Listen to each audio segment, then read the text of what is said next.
अब महाराज, इस संसार में जिसको देखो वही दुख का रोना है। कोई कहता है हम इससे दुखी है, कोई कहता है हम उससे दुखी है, मतलब दुखी है। लेकिन बड़ी सुंदर बात बताएं आपको। कहते हैं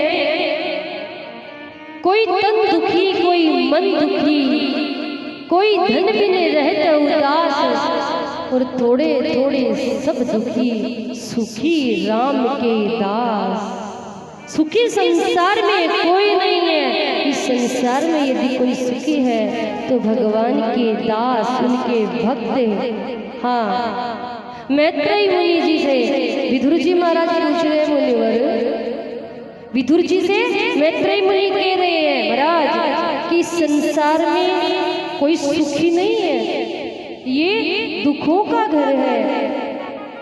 अरे हाँ, ये सदैव नहीं रहने वाला, आज है कल नहीं होगा। ये सदैव नहीं रहने वाला, दुखालम शाश्वतम। ये बात उस समय की है। मैत्रेय मुनि विदुर जी से कह रहे हैं कि जब बाबा ब्रह्मा सृष्टि कर रहे थे तभी सर्वप्रथम अज्ञान की 5 वृत्तियां उत्पन्न हो गई। और वो कौन सी थी? तम, मोह, महामोह, तामिष्ट और अंधता दृश्य, ये उत्पन्न हो गई, जिन्हें हम अविद्या, अस्मिता, राग, द्वेष, अभिनिवेश भी कह सकते हैं। अब महाराज, जैसे ही बाबा ब्रह्मा ने अपने इस पापमयी सृष्टि को देखा तो अच्छा नहीं लगा, चिंतित हो गए, भगवान का चिंतन करने लगे। तभी 4 सनकादि निवृत्त मुनि परायण उत्पन्न हो गए, जिनका नाम है सनत, सनंदन, सनातन, सनत कुमार। जैसे ही उत्पन्न हुए पिताजी के चरणों में प्रणाम किया। पिताजी, आज्ञा दीजिए, हम आपकी क्या सेवा करें? बाबा ब्रह्मा ने अनुमति दी कि जाओ तो सृष्टि बढ़ाओ, सृष्टि को आगे बढ़ाओ। लेकिन महाराज, सनकादि मुनियों ने साफ साफ मना कर दिया, हम ऐसा नहीं करेंगे। अब तो महाराज इतना सुनते ही तो क्रोधित हो उठे। कौन? बाबा ब्रह्मा। और जैसे ही उन्हें क्रोध आया तो क्रोध के कारण बाबा ब्रह्मा के प्रकृति केंद्र से एक लोहे पुरुष उत्पन्न हो गए, जो बहुत जोर जोर से रुदन कर रहे हैं, रो रहे हैं। और रोते रोते कह रहे, पिताजी नाम बताइए और काम बताइए। ब्रह्मा जी कह रहे, बेटा रोते हुए आए हो इसलिए नाम तो है रुद्र, और काम है सृष्टि को आगे बढ़ाना, इसे आगे बढ़ाओ। महाराज, पिताजी की आज्ञा मानकर भगवान रुद्रदेव ने अपनी ही भांति भूत, भावन, उग्र, चुड़ैल सब उत्पन्न कर दी। ऐसी सृष्टि की रचना की। अब तो जैसे बाबा ब्रह्मा ने देखा, बस करो बस करो बस करो। अच्छा पिताजी क्या करें, आप ही बता दीजिए। बोले, बेटा इन जीवों का कल्याण करने के लिए, इन्हें सुख पहुंचाने के लिए कैलाश जाकर के तपस्या करो। तभी से बाबा भोलेनाथ, भगवान रुद्रदेव कैलाश तपस्या कर रहे हैं। अब तो महाराज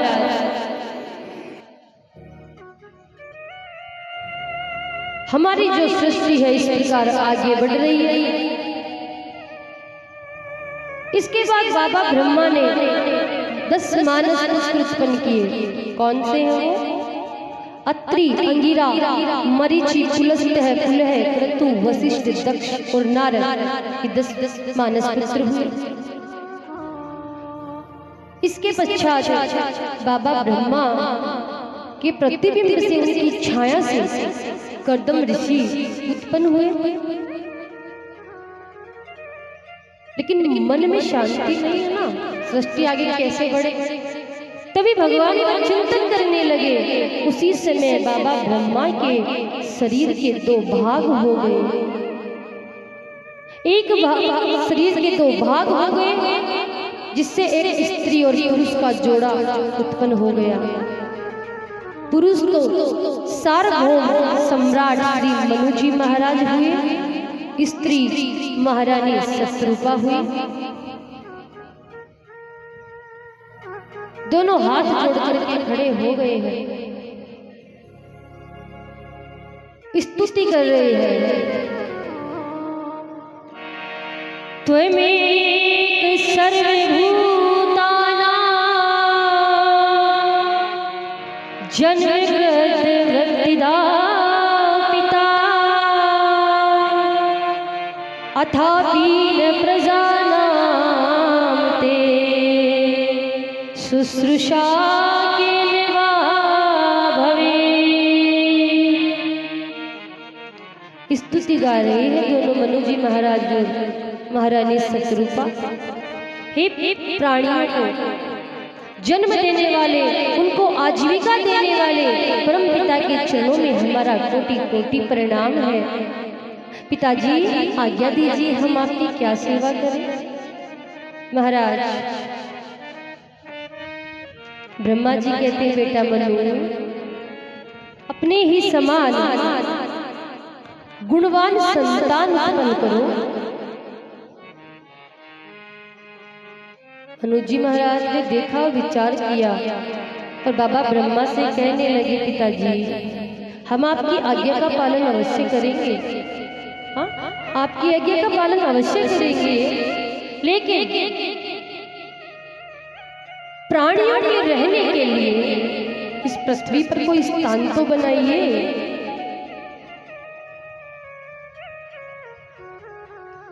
जैसे ही मनु जी महाराज ने बाबा ब्रह्मा से ऐसा कहा, महाराज बड़े चिंतित हो गए, विचार करने लगे। और जैसे ही बाबा ब्रह्मा विचार कर रहे थे तो उनके नासिका केंद्र से एक वराह शिशु निकला, और जो देखते ही देखते हाथी के समान होकर जल में छलांग लगा दी और हिरण्याक्ष का वध करके पृथ्वी को अपने स्थान पे स्थापित कर दिया। बोलिए वराह भगवान की जय हो। अब तो महाराज विदुर जी महाराज मैत्रेय मुनि से कहने लगे, मुनिवर ये हिरण्याक्ष कौन था और इसका वध भगवान ने क्यों किया, कृपा करके बताइए। मैत्रेय मुनि कहने लगे, दिति दाक्षायणी छछदमारिचं कच्छपं पतिं अपत्यकामाचक्ष्मे संध्यायां मृत्यार्दिता।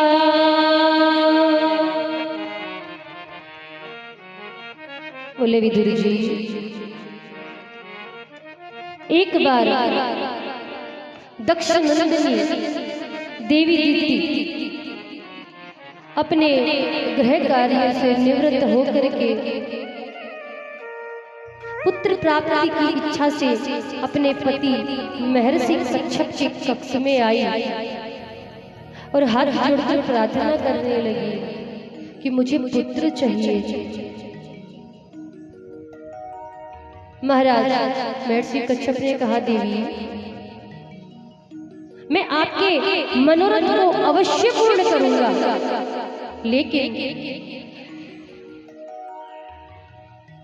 ये सायंकाल का समय है और इस सायंकाल के समय में भगवान रुद्रदेव अपने भूतादिक गणों के साथ विचरण पर रहते हैं। बोले ना कोई रुद्रदेव कहा गया है, समझा रहे हैं। कौन समझा रहे हैं? महर्षि कच्छप अपनी पत्नी देवी दीति को। नहीं मानी महाराज, हट करने लगे और मनुस्मृति में साफ साफ लिखा गया है चत्वारि खलु कार्याणि संध्या काले विवर्जयेत् आहारम मैथुनम निद्रा स्वाध्याय चतुर्थकम।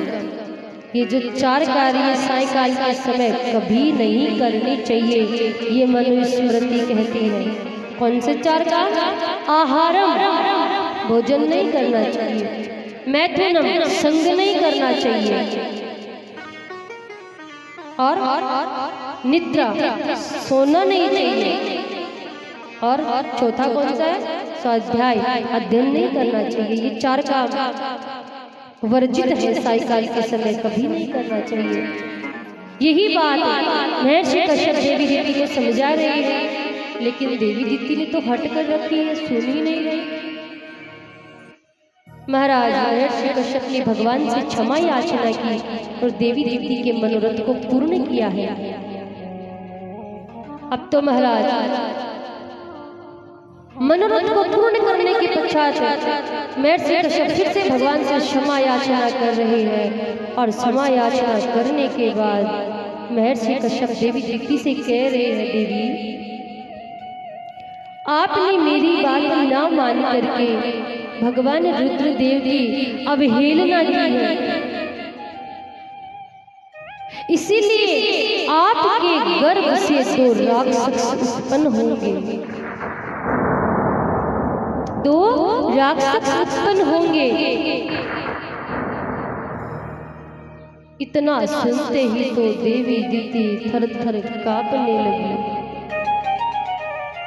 अपने कर्म पर पश्चाताप करने लगी। स्वामी मुझसे बड़ा अपराध हो गया, कर्म पर पश्चाताप हो रहा है देवी जी को। और जब देवी दीदी को अपने कर्म पर पश्चाताप हुआ तो महर्षि कश्यप कहने लगे, देवी तुम्हें अपनी गलती पर पछतावा है, इसलिए तुम्हारे पुत्र का जो पुत्र होगा वो भगवान का परम भक्त होगा। और वो कौन हुए जानते हो? प्रहलाद जी महाराज।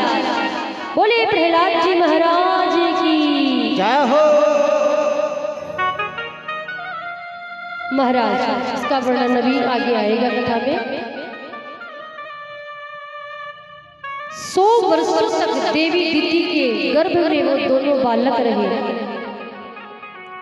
100 वर्षों बाद महाराज देवी दीदी के गर्भ से बाहर आए, और बाहर आते ही पर्वतों की तरह खड़खड़ाने लगे, प्रकोप ढाने लगे। सभी देवता घबराए हुए हैं, सब देवता भयभीत हो गए, इधर उधर भागने लगे। और भागते भागते कहाँ आए? कहते हैं ना, बेटा चाहे इतना ही बुरा क्यों ना हो, लेकिन जब उसमें विपत्ति आती है ना, वो बाप के पास ही आता है। दौड़ा दौड़ा पिताजी मदद रक्षा कीजिए। तो आज सभी देवता मिल करके बाबा ब्रह्मा के पास आए हैं, बाबा रक्षा करो, पिता रक्षा करो। महाराज बाबा ब्रह्मा से पूछ रहे, ये कौन है? ब्रह्मा जी कहने लगे, देवगणों ये कोई और नहीं, ये भगवान श्रीमन नारायण के 2 पार्षद हैं। कौन है? पार्षद है जय और विजय। अच्छा, ये बात उस समय की है जब मेरे पुत्र सनकादि मुनि भगवान नारायण के धाम को गए, तो दर्शन करने को कहा, तो द्वार पे द्वारपाल जय और विजय खड़े थे। बार बार उन्होंने विनय किया, लेकिन सनकादियों को भगवान नारायण के दर्शन नहीं करने दिए जय और विजय ने। सनकादि मुनियों ने देखा, इतना अभिमान, इतना अहंकार।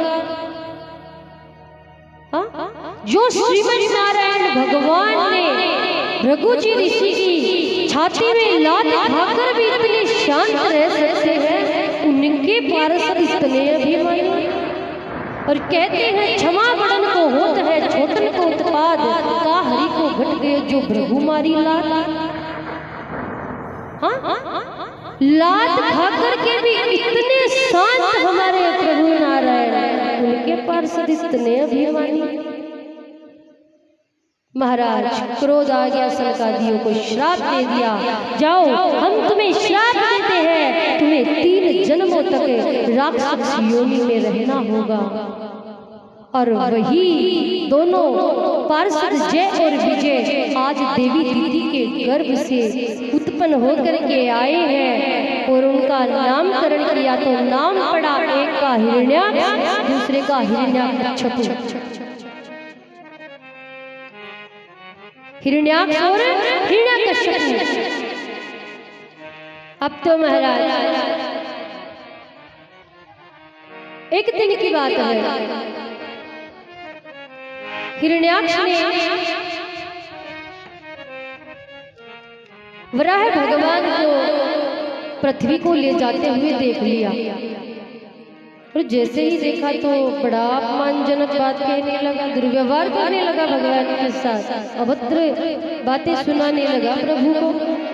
बोले अरे जंगली पशु, तू इस जल के भीतर क्या कर रहा है? चोर कहीं का चोरी करता है? हाँ, इस पृथ्वी को चुरा कर तू कहाँ भागे जा रहा है?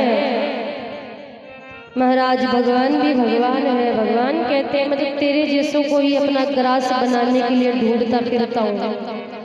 बड़ा क्रोध आ गया, इतना सुनते ही हिरण्याक्ष को, हिरण्याक्ष ने अपनी गदा उठाई और आज भगवान वराह और हिरण्याक्ष का भयंकर युद्ध हुआ। और इतना भयानक युद्ध हुआ महाराज, सभी देवता मारे मारे फिरने लगे, भयभीत हो गए। हिरण्याक्ष ने भगवान की गदा पर प्रहार किया और गदा छुप कर पृथ्वी पर गिर गई। देवता डर गए, छिप गए जाकर के।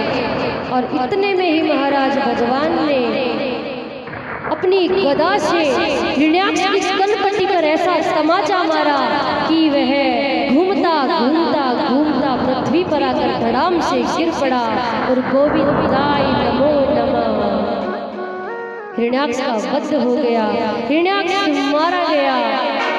ढोल नगाड़े बजने लगे, जय जयकार होने लगी और हम भी जयकारा लगाई दे। बोले वराह भगवान की जय हो। हमारी जो सृष्टि है इस प्रकार से आगे की ओर बढ़ती जा रही है। अब महाराज विदुर जी महाराज मैत्रेय मुनि से पूछ रहे हैं, मुनिवर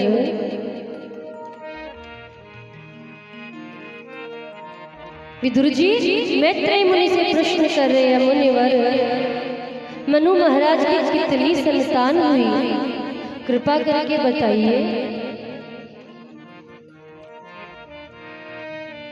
मैत्रेय मुनि कह रहे हैं कि मनु महाराज की 5 संतानें हुई, देहुति, आकुति, प्रसूति, 3 कन्याएं, महाराज उत्तानपाद और महाराज प्रियव्रत 2 पुत्र।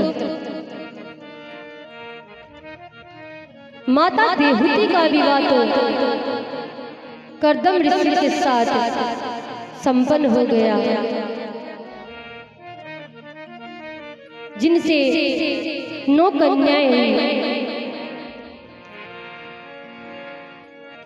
और उन्हीं 9 कन्याओं का विवाह बाबा ब्रह्मा के 9 मानसिक पुत्रों से कर दिया।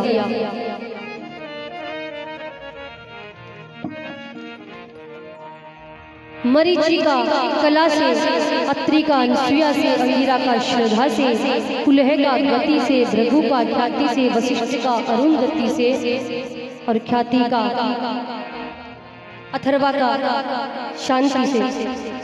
इस प्रकार सभी 9 कन्याओं का विवाह बाबा ब्रह्मा के 9 पुत्रों से संपन्न हुआ। और महाराज बेटा हुआ तो कैसा हुआ? बेटे के रूप में साक्षात भगवान कपिल देव पधारे हैं। बोलिए कपिल भगवान की जय हो। अब तो महाराज कर्दम ऋषि ने कपिल भगवान के चरणों में प्रणाम किया है और उनकी आज्ञा लेकर के संन्यास धर्म को स्वीकार करके भगवान का भजन करते हुए भगवत धाम को और आज माता देवहूति और कपिल भगवान का बड़ा ही दिव्य संवाद है। आपस में बातचीत चल रही है माता और पुत्र की। बड़ा ही दिव्य संवाद है कपिल भगवान का माता देवहूति के साथ में। माता देवहूति कपिल भगवान से प्रश्न कर रही है, बेटा निर्विघ्ना नित्य राम भुवन सच इंद्रिय तृष्णात् ये संभाव्य मानी लो प्रपन्नाधम तमा प्रभो।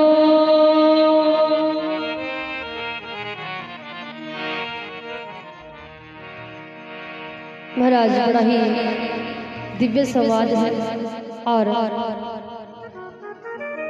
इस संवाद का 8 अध्यायों में वर्णन किया गया है, इसीलिए इसे कपिल अष्टाध्याय भी कहते हैं।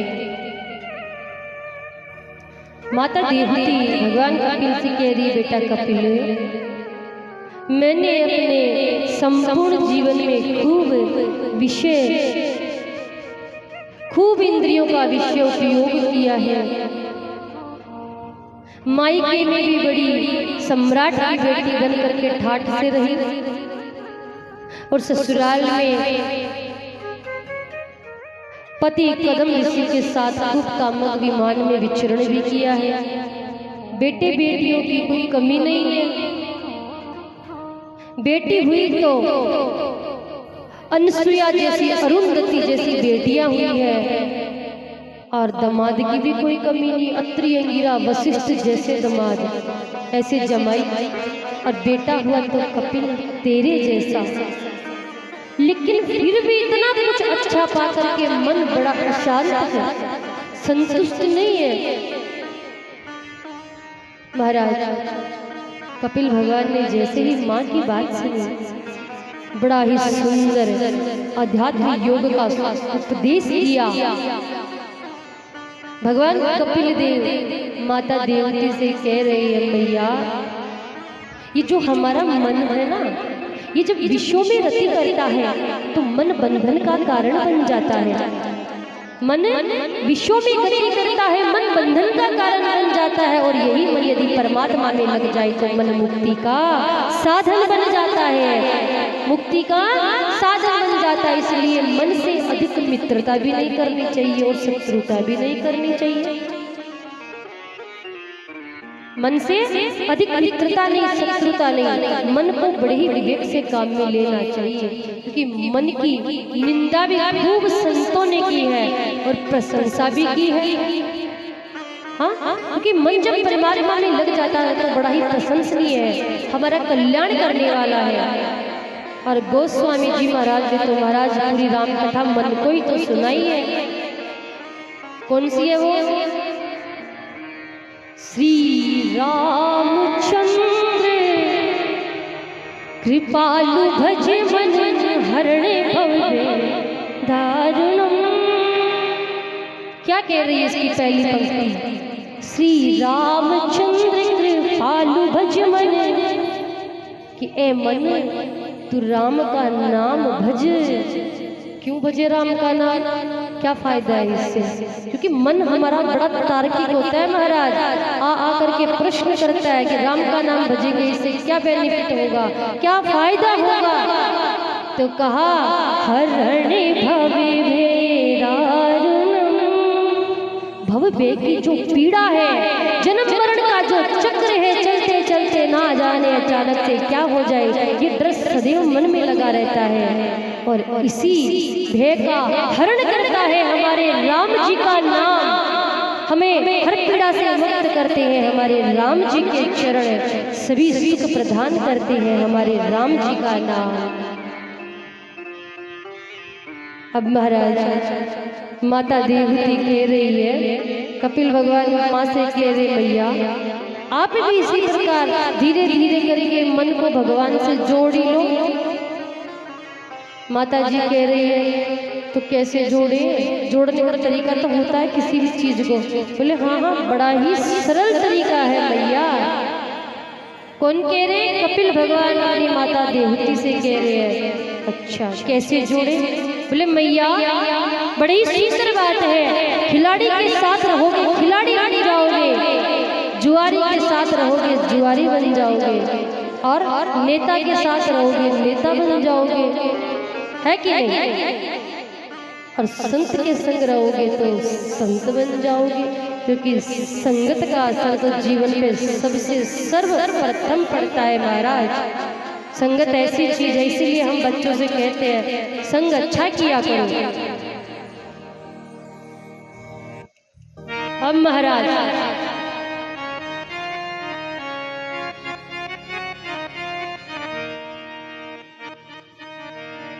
बाबा कबीरदास ने कहा है, बड़ा ही सुंदर भजन बाबा कबीरदास ने सुनाया है। आइए हम भी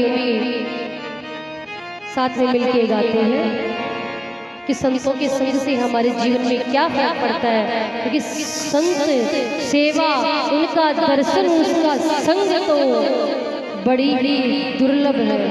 संतों का संग ऐसे नहीं मिलता है, किसी कई जन्मों के जब पुण्य उदय होंगे तब जाके संत का सेवा करने का अवसर हमें मिलता है। तो संतन के संग लाग रे, कौन कौन लगना चाहता है संतों के संग? पूरे पूरे हाथ उठा के बताएंगे। हाथ नहीं है किसी के? हमारे हम उठा लेते हैं, चलो तो उठा लो। बोलिए सर्व संत समाज की, तो मीठी मीठी तालियों के साथ झूमते हुए संतन के संग लाग रे, संतन के संग लाग रे, तेरी अच्छी बनेगी। संतन के संग लाग रे, तेरी अच्छी बनेगी। अच्छी बनेगी तेरी बिगड़ी बनेगी, अच्छी बनेगी तेरी बिगड़ी बनेगी। अच्छी बनेगी तेरी किस्मत खुलेगी, अच्छी बनेगी तेरी किस्मत खुलेगी। संतन के संग लाग रे, तेरी अच्छी बनेगी। संतन के संग लाग रे, तेरी अच्छी बनेगी।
दोनों हाथ उठाकर तेरी अच्छी बनेगी।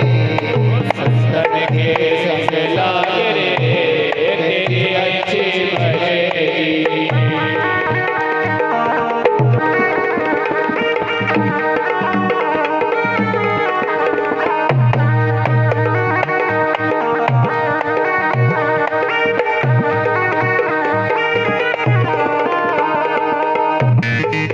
अभी संतों के संग में किस किस की बनी गई? किस किस की बनी? जिस जिस की बनी है उठा लो। ध्रुव जी की बन गई, प्रहलाद जी की बन गई, ध्रुव जी की बन गई, प्रहलाद जी की बन गई। ध्रुव जी की बन गई, प्रहलाद जी की बन गई, ध्रुव जी की बन गई, प्रहलाद जी की बन गई। ध्रुव जी की बन गई, प्रहलाद जी की बन गई, ध्रुव जी की बन गई, बन गई, ध्रुव जी की बन गई, प्रहलाद जी की बन गई, ध्रुव जी की बन गई, प्रहलाद जी की बन गई, ध्रुव जी की बन गई, प्रहलाद जी की बन गई, ध्रुव जी की बन गई, प्रहलाद जी की बन गई। हरी सुमिरन में लाग रे तेरी अच्छी बनेगी, सुमिरन में लाग रे तेरी अच्छी बनेगी, संतन के संग लाग रे तेरी अच्छी बनेगी, संतन के संग लाग रे तेरी अच्छी बनेगी।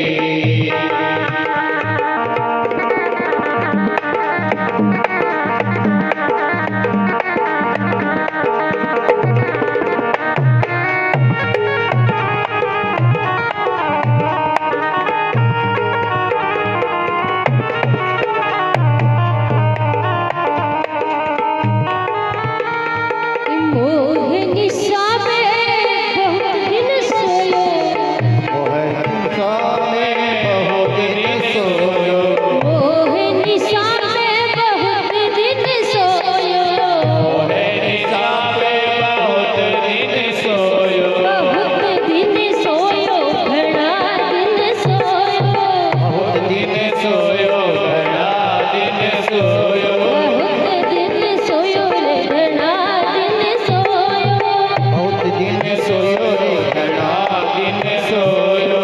जाग सके तो जाग रे तेरी अच्छी बनेगी, ओ जाग सके तो जाग रे तेरी अच्छी बनेगी, अच्छी बनेगी तेरी किस्मत बनेगी, अच्छी बनेगी तेरी किस्मत बनेगी, अच्छी बनेगी तेरी किस्मत खुलेगी, अच्छी बनेगी तेरी किस्मत खुलेगी, संतन के संग लाग रे तेरी अच्छी बनेगी, संतन के संग लाग रे तेरी अच्छी बनेगी, संतन के संग लाग रे तेरी अच्छी बनेगी, संतन के संग लाग रे तेरी अच्छी बनेगी, संतन के संग लाग रे तेरी अच्छी बनेगी, अच्छी बनेगी तेरी बिगड़ी बनेगी, अच्छी बनेगी तेरी बिगड़ी बनेगी, बिगड़ी बनेगी तेरी किस्मत बनेगी, बनेगी तेरी किस्मत बनेगी, संतन के संग लाग रे तेरी अच्छी बनेगी, ओ संतन के संग लाग रे तेरी अच्छी बनेगी, संतन के संग लाग रे तेरी अच्छी बनेगी, तेरी बिगड़ी बनेगी, अच्छी बनेगी तेरी बिगड़ी बनेगी।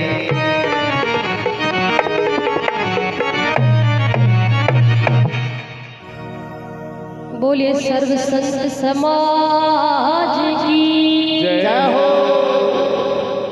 देखिए संतों का हमारे जीवन में बड़ा ही योगदान है। कहते हैं सरवर करवर संत जन चौथा वर्षे में, और ये चारों परमार्थ के कारण है। जानते हो इनसे बड़ा परमार्थी कोई नहीं हो सकता हमारे जीवन में, संतों से बड़ा। कहते हैं सरवर, सरवर हमारी प्यास बुझाता है, तरवर वृक्ष उससे हमें फूल फल लकड़ियां इत्यादि प्रदान करता है, और में यानी बरसात, वर्षा के आने से चारों ओर हरियाली छा जाती है, हमें अन्न धान सब प्राप्त होता है, और संतों के आने से संस्कृति बदल जाती है, संस्कार आ जाते हैं। ऐसे परमार्थी होते हैं संत। संत कभी अपने लिए कुछ नहीं चाहते, संत अपने लिए कुछ भी नहीं चाहते हैं। और ध्यान रखिएगा, जब भी कभी भी जीवन में संत सेवा का मौका मिले तो सेवा से कभी चूकिएगा मत। ये तो जब भगवान की असीम कृपा होती है तभी संत सेवा आपको प्राप्त होती है।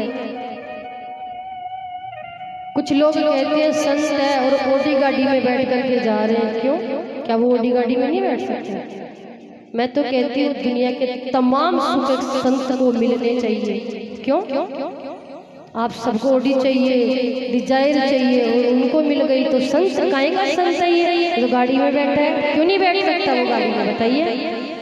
संत अपना पूरा जीवन हम समाज के लिए अर्पण कर देता है और आप एक गाड़ी में बैठते ही सवाल उठा देते हैं। ऐसा नहीं करना है। हमें ये कहना है तमाम सुख उस संत को मिलने चाहिए जो हमें मिल रहे हैं, क्योंकि संत से बड़ा परमार्थी कोई नहीं। आ संतों के कारण ही यहाँ हम आराम से बैठे हैं।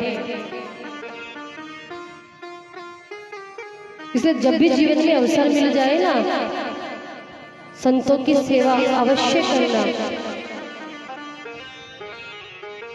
संतों की संगत से हमारा पूरा जीवन बदल जाता है। तो कपिल भगवान भी यही कह रहे, भैया संत के साथ जुड़ जाओ। बोले धीरे धीरे भगवान से मन को जोड़ लो। तो बोले जोड़ने का क्या तरीका बताओ? तो बता दिया, जो भगवान से जुड़ा है उसी के साथ आप भी जुड़ जाओ। अब एक बात बताओ, जो बिजली का तार होता है, बिजली का तार है, आप कोई मत पकड़ो इसे, मैं पकड़ लूं। मैंने पकड़ लिया, आप इसको मत पकड़ो, मुझे पकड़ लो। करंट आएगा कि नहीं आएगा आपको? करंट तो आपको भी भरपूर उतना ही मिलेगा जितना मुझे लग रहा है। भले आप इसको मत पकड़ो, मुझे पकड़ लो, तो मिल गया ना आपको मुझे पकड़ने से।